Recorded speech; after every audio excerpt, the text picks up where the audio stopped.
At 1400 hours in the southern Caribbean, the afternoon calm inside the Combat Information Center was shattered by a sharp electronic alarm blasting through the speakers. Two unidentified aircraft had just crossed the digital boundary of the Air Defense Identification Zone. On the main display, the contacts were moving fast, roughly 400 knots. The lead aircraft was the real concern, a Chinese-built Y-8, an intelligence platform designed to soak up the electromagnetic spectrum. Deep inside its fuselage, rows of receivers were already building a catalog of electronic signatures, collecting every stray radio frequency emission and searching for the unique digital pulse of an Aegis combat system. Close beside it flew two Su-30 Mk2s, pacing the formation like restless predators. Their role was simple: protect the Y-8 long enough for it to gather everything it came for. But the smartest part of the setup was unfolding at sea. A Guaycamacuto-class patrol vessel was pushing its engines hard, the hull trembling as it surged ahead at 24 knots. It was bait, plain and simple. A noisy, expendable decoy sent forward for one purpose: force the American destroyer to switch on its main search radar and broadcast its position and capabilities straight into the Y-8's waiting sensors. It was a classic multi-domain provocation, carefully built to pressure someone into making the wrong move. But what followed became an expensive lesson, and not for the US Navy. The first piece on the board was not a sleek carrier-launched fighter. It was a B-52H Stratofortress, an aircraft so old it was already legendary before the internet era. But this was not about style. It was about efficiency. The B-52 is the military's version of a long-haul freight truck. It is not fast and it is not elegant, but it can haul an enormous payload to 40,000 feet. At that altitude, it exists in a different environment, high above the useful reach of Venezuela's ground-based systems. Still, the B-52 was not the real weapon. It was the delivery platform. The real advantage hung beneath its wings, the ADM-160M ALD. At around $100,000, about the cost of a luxury sports car, the MALD may be one of the most convincing deception tools ever built. It carries no explosive payload. Instead, it carries a highly refined digital illusion. Its job is to appear on enemy radar as something far more valuable, such as an F-35 Lightning II. And that detail mattered, because Venezuela's defense network was built around Russian-made systems like the Bal Coastal Defense Battery and the T-380 Jammer. These systems rely on rigid, highly structured threat libraries. If a target matches the expected profile of a high-priority threat, speed, altitude, radar cross-section, their programming pushes them toward a rapid response. They are not built to pause and wonder whether the picture itself is false. That was the weakness the Navy intended to exploit. The opening step of the electronic ambush was a lesson in controlled silence, a move that runs against nearly every instinct in modern naval warfare. The order came from the bridge of the Arleigh Burke-class destroyer. Set condition MCON. This was not a simple switch flip. It was a carefully coordinated ship-wide sequence. Deep inside the vessel, operators began shutting down the fleet's electronic voice. The powerful AN/SPY-1 Aegis radar, capable of tracking a baseball-sized object from 100 miles away, was reduced to a passive listening posture. The AN/SPG-62 fire control illuminators, the radars used to support missile guidance, went quiet. Even the SPS-73 surface search radar, the one that helps avoid civilian ships at night, was placed on standby. Why would a billion-dollar warship choose to dim its own vision? Because in modern conflict, the very thing that gives a warship power can also make it vulnerable. The Aegis radar is incredibly capable, but it is also an electronic lighthouse. The moment it radiates, it announces itself to any listening aircraft across a huge stretch of ocean. Leaving it active would have been like handing the Y-8 a direct map to the center of the formation. But the destroyer was not blind. It had simply stopped talking so it could listen. The ship shifted from active hunter to passive predator, quietly building its tactical picture through a secure, low probability of intercept Link 16 data connection, fed by a P-8 aircraft orbiting well outside the spotlight. To the crew aboard the Y-8, it was like searching for a whale in water that had suddenly gone completely still. Their sensors, built to feast on emissions, found almost nothing. That kind of silence plants a dangerous doubt in the mind of an operator. Is the intelligence wrong, or is the equipment failing? Either way, it pushes them to search harder, lean forward, and become more aggressive, more predictable. This was not simple defense, it was stagecraft. The Navy had created a perfectly silent theater for a much larger illusion, and the illusionist was already approaching at 40,000 feet. High above the destroyer, the B-52 entered the scene not as a bomber, but as the central performer.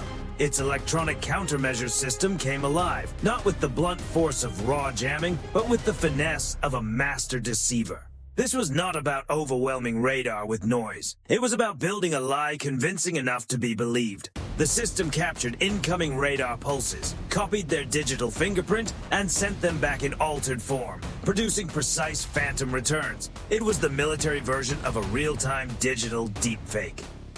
On the radar displays inside the Venezuelan Y-8 and the Su-30S, the false picture began to grow. One contact became 4, 4 became 12, and these were not random echoes. They were carefully crafted signatures that looked like an entire U.S. Navy carrier strike group moving straight toward the Venezuelan coast at 30 knots. This was not an attack on hardware, it was an overload on human decision-making. The Y-8 crew suddenly faced a wall of high-priority contacts, more than enough to disrupt their sense of what was real. And they reacted exactly the way planners expected. The two Su-30s, acting as guard dogs, took the bait. They broke formation and banked hard toward the lead elements of the Ghost Force. That was the turning point. The escorts were now chasing targets that did not exist. And the real prize, the Y-8 intelligence aircraft, was suddenly left without protection. With the Su-30S pulled away, the battle space entered its final phase. From under the wide wings of the B-52, two objects dropped free. For a fraction of a second, they were just falling shapes, silent and harmless. Then their compact TJ-50 turbojet engines ignited, and both sprang to life. These were not bombs. They were instruments of deception. The ADM-160MALDs lowered their noses, accelerated, and raced toward the coast on a profile designed to resemble a terminal F-35 approach. Their onboard electronic warfare packages, marvels of miniaturization, began transmitting the exact radar signature expected from a stealth fighter. On the screens of the BAL coastal defense battery below, everything changed at once. The Phantom fleet offshore no longer mattered. Two faint, fast-moving contacts had appeared from nowhere, driving toward the coastline at nearly Mach 0.9. Their signature matched a top-tier threat. Their speed was alarming. Their approach angle looked deliberate and direct. For any air defense commander, this is the nightmare scenario. A stealth-style strike appearing with almost no warning. There is barely time to evaluate, and waiting too long could mean losing the entire battery. The $100,000 decoys had done exactly what they were built to do. The trap had been set, and now the Venezuelan network was reacting exactly as intended. What happened next was not really a decision. It was a reflex. Faced with the apparent arrival of two F-35 type threats, the crew operating the T-380 jammer responded the only way their doctrine prepared them to respond. They reacted instantly. The crew slammed into emergency mode. The jammer's powerful transmitters jumped from passive monitoring to a full-force burst, flooding the sky with megawatts of raw electronic noise. It was the digital version of a cornered animal lashing out into the dark, hoping something would connect. But the MALDs were never the real target. In reality, that burst was speaking directly to American collectors. The U.S. sensors hidden quietly in the background did not panic, did not recoil, and did not miss a thing. They simply opened the gate and let the information pour in. The T-380 was now exposing everything. Exact operating frequencies, power levels, modulation patterns, all the details it was built to conceal. At the same time, the BAL Coastal Defense Battery, convinced it had only moments to react, revealed even more. Its crew switched on the fire control radar. This was not a simple surveillance sweep. This radar was the brain of the system, the final precision link that turns tracking into action. Bringing it online was like laying every card on the table in the middle of a high-stakes poker match. Pulse repetition interval, scan behavior, frequency hopping patterns, all of the system's most protected technical features were suddenly out in the open. For 10 critical seconds, Venezuela's most advanced electronic warfare and anti-ship systems were running at full intensity, broadcasting their most sensitive data into the sky. They believed they were responding to an incoming strike, But in truth, they were the only side revealing anything. The trap had fully closed. The T-380 had not blinded the Americans. It had turned itself into the brightest electronic beacon in the region, pointing U.S. analysts straight toward its weak spots. In the electronic battle, the Y-8 mission had already failed. Its secrets were no longer protected.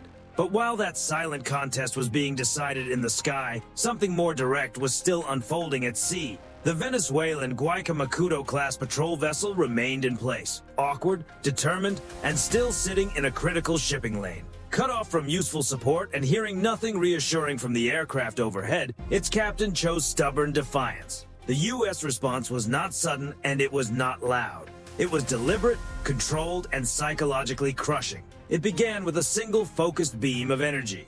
The Arleigh Burke destroyer ended its MCON silence. Its AN/SPY-1 Aegis radar came alive, not to sweep the horizon, but to stare. On the bridge of the patrol vessel, the warning receivers would have erupted in a sharp, continuous alarm, the unmistakable signal that they were being tracked with intent. It was the digital version of seeing a laser sight settle on your chest. No weapon had been launched, but the meaning was obvious. The calculations were already done. While the destroyer applied pressure from the surface, a second threat was taking shape from below. A Virginia-class submarine had already been there, unseen and unheard, shadowing the situation for hours. Its passive sonar was doing far more than listening. It was building a precise three-dimensional acoustic profile of the patrol vessel, cataloging the sound of its generators, the signature of its propellers, every identifiable detail. It was the pure psychological weight of knowing something lethal could be beneath you, and there was nothing you could see, hear clearly, or challenge directly. With pressure building above and below, the final signal arrived from the air.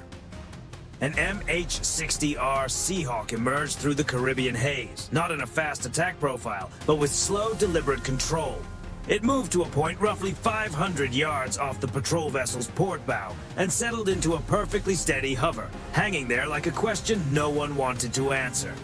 Now the Venezuelan captain was boxed in from every direction. A surface combatant had him pinned electronically. A submarine was quietly tracking him from below. A helicopter was staring him down from the air. Then the Navy made the message unmistakable. The MH-60R lowered its AQS-22 dipping sonar into the water. It was not there to gather information. It was there to send one. A single active ping burst through the sea.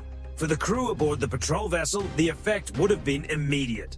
A hard metallic shock ringing through the hull, like a hammer strike carried through steel. The underwater equivalent of a stun signal in a confined space. The meaning could not have been clearer. We see you from the surface, from the air, and from below. There is nowhere here you are not being watched.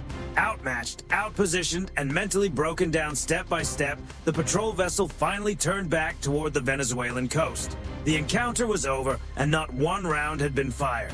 This was never really about firepower. It was about two very different ways of thinking. Venezuela entered the situation relying on force and volume. Their whole approach leaned on brute electronic output. The T-380 jammer was built to overpower the spectrum, to drown everything else in noise and force the other side into confusion. It was the tactical equivalent of trying to win an argument by being the loudest person in the room. But they were not facing a simple receiver. They were facing a network system built to process, adapt, and think. The American sensors on the destroyer and the P-8 are designed for exactly this kind of environment. When the T-380 roared, U.S. systems did not fold under the pressure.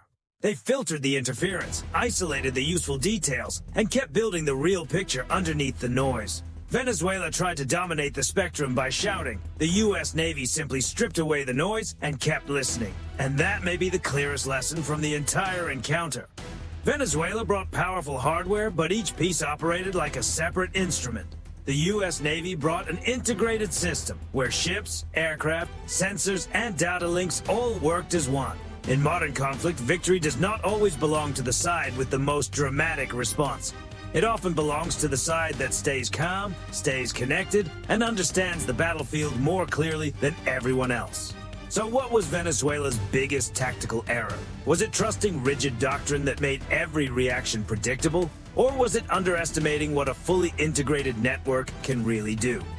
Share your take in the comments. And if you enjoy breakdowns like this on strategy, technology, and modern military operations, be sure to follow the channel for more.